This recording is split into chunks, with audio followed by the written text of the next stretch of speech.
আসসালামু আলাইকুম। সবাই কেমন আছেন? আশা করি সবাই ভালো আছেন। আমরাও আলহামদুলিল্লাহ ভালো আছি।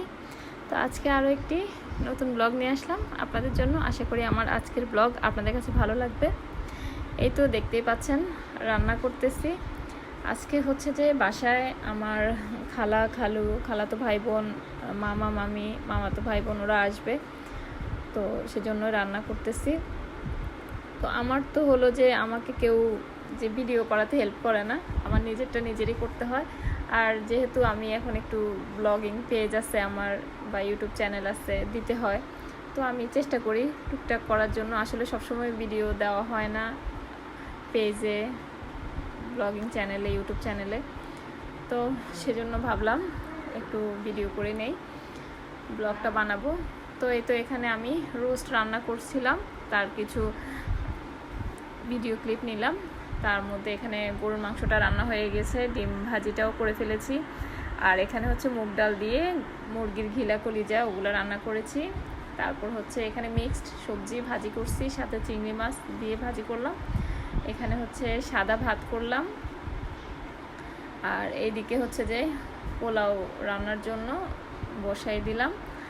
তো এখানে পানিটা ফুটলে পোলাও চালটা দিয়ে দিব। তো এই তো চাল দিয়ে রান্নাও হয়ে গিয়েছে, আমি আর ওই ক্লিপটা নিতে পারিনি, তো পোলাওটা নিয়ে নিলাম। আর এখানে হচ্ছে যে ভর্তা করেছি কাঁঠালের বিচির, তারপরে হচ্ছে এখানে ইলিশ মাছ চচ্চড়ি করতেছি। তো কিছু রান্না আসলে সব রান্নাই অফ ক্যামেরায় করে ফেলেছি, আমি কোনো রান্নার ওভাবে ভিডিও নেইনি। তো রান্না শেষে আসলে মেহমান আসলে রান্না বান্না করতে করতে সময় চলে যায়, মেহমানদের সাথে গল্প করা বা ওনাদেরকে সময় দেওয়ার সে টাইম থাকে না। তো এখানে এই যে ছোটো মামি, খালা, তারপর হচ্ছে খালাতো বোন, ওরা বসেছিল। তো আমি ভাবলাম যে একটু ভিডিও ক্লিপ নিয়ে নিই, কিন্তু ছোটো খালা আসলে ভিডিওতে আসতে চাচ্ছিল না, তারপরে সেজন্য উনি উঠে চলে গেল। এখানে উনি হচ্ছে আমার ছোটো মামি, আর ও ছোটো মামাতো ভাই, খালাতো বোন, আরও হচ্ছে খালাতো ভাই রিদওয়ান। তো আমি ওদের একটু ভিডিও করলাম, কারণ ওরা আসছে বাসায়। তো আমি বললাম যে আচ্ছা একটু ভিডিও করেই নেই, যতটুকু সময় পেয়েছি তো নিলাম। আসলে আমি আজকে ভিডিওটাতে অত বেশি ওদেরকে রাখতে পারিনি, কারণ অনেক ব্যস্ত ছিলাম। তার মধ্যে আমরা আবার একটু অসুস্থ আছি, কারণ জ্বর হয়েছে কয়দিন আগে, তো শরীরও অত ভালো না, তার মধ্যে রান্না বান্না, আবার ওনাদের সাথে গল্প করা, তো সব মিলাই সময় হয়ে উঠতেছিল না যে ভিডিও ক্লিপ নিব। তো এর মধ্যেই দুপুরে খাওয়ার টাইম হয়ে গেছে, তো সবাইকে টেবিলে খাবার দিয়ে দিছি। আর মামি আবার ওনার ছোটো বাচ্চাকে ওইদিকে খাওয়াইতেছে, আর ওনারা সবাই টেবিলে বসছে।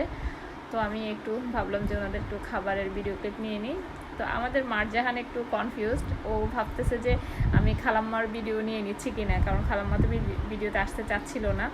তো সেজন্য ও অবাক হয়ে বারবার মানে আমার দিকে তাকাচ্ছে আর ওর আম্মুর দিকে তাকাচ্ছে, আর বলতেছে যে ভিডিও করতেছে, আম্মুকে বলতেছে যে যেন ওকে না দেখা যায়, আর বারবার আমাকে দেখতেছে আমি কিনা ওর আম্মুর ভিডিও করে ফেলতেছি কিনা।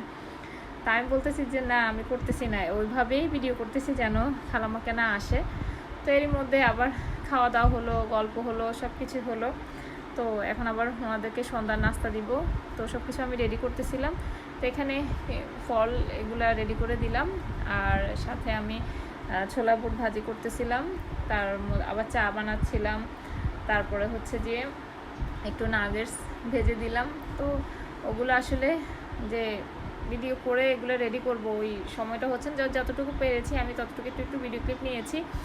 আর এখান দিয়ে আবার যেহেতু খালাম্মা আবার ভিডিওতে আসতে চাচ্ছিল না, তো যখন নাস্তা দিব তখনও তো ওনাকেই নিতে হবে, তো আর ওই ভিডিও ক্লিপগুলো নিয়ে নিই, সে যা শুধু রান্না বান্নার এগুলো একটু নিয়েছি। তো আর ভিডিওটা আমি অত বড় করব না, এখানেই শেষ করব। তো সবাই ভালো থাকবেন, সুস্থ থাকবেন, আল্লাহ হাফেজ, আসসালামু আলাইকুম।